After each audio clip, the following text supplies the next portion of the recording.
I saw firsthand the proof that well done organic agriculture can be more productive than chemical agriculture. And I saw this in India because right now the Pani Foundation, who I did a couple of videos before, they had the water cup founded by Bollywood star Amir Khan, who's like, he's a very, very famous Bollywood star.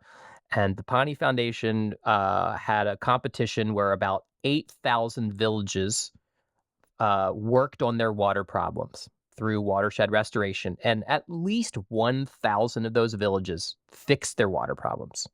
Okay, like permanently fixed the hydrology of their watershed. So now they have abundant water. So then the Pani Foundation, they had the next iteration of this competition, which is they called it the Farmer's Cup. And the Farmer's Cup, which I was just there for the last 4 days of the competition, I visited 4 villages that were participating. Farmers groups in those villages were participating in the Farmer's Cup.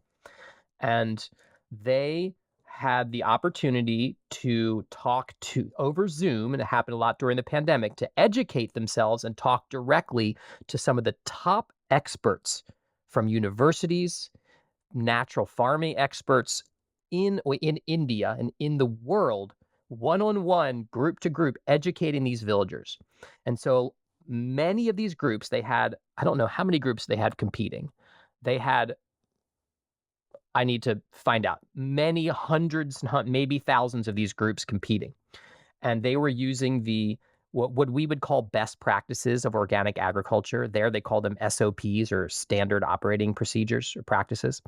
And so they use these SOPs to the letter from what these experts in organic agriculture, university people were telling them.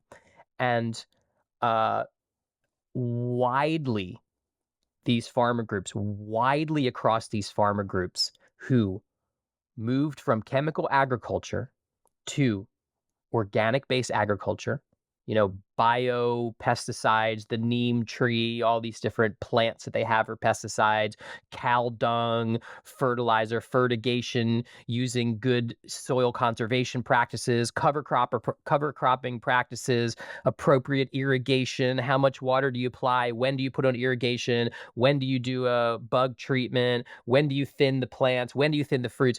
And across the board, they slayed chemical agriculture in their productivity levels, right? And I did not expect this subplot of investigating these farmers groups. The subplot was like, oh my God, well done organic agriculture beats out chemical agriculture like manyfold in these cases. And they don't have chemical residues. They have higher prices for their goods. The people are healthy. The water's healthier. The soil's healthy, all this stuff. So That's it what was Bandana said too. yeah, it was very convincing. And I'm going to be sharing that in my video documentation, some of these stories. But But a lot yeah, more human labor required, like the hours of human labor per X amount of agriculture would be 2x, 5x. I mean, a lot more than we use in the United States. Yes. yeah, but all of these groups actually ended up having decreased labor costs because they were extremely efficient. They were heading off problems before they arose. And they also formed cooperatives between farmers. And that was another one of the purpose. So every one of them had, well, no, not just farmers cooperatives. Even when I went with the Isha Foundation, which is Sadhguru's foundation, I went and I went all over and looked at their agroforestry project in the Kaveri River Basin, the Kaveri Calling Project, where they've produced 84 million trees that have been planted in Tamil Nadu and Karnataka, the southern Indian states. And even single farmers there who were using organic methods and interplanting agroforestry trees saw a reduction in labor when they stopped using chemicals and started using integrated organic practices.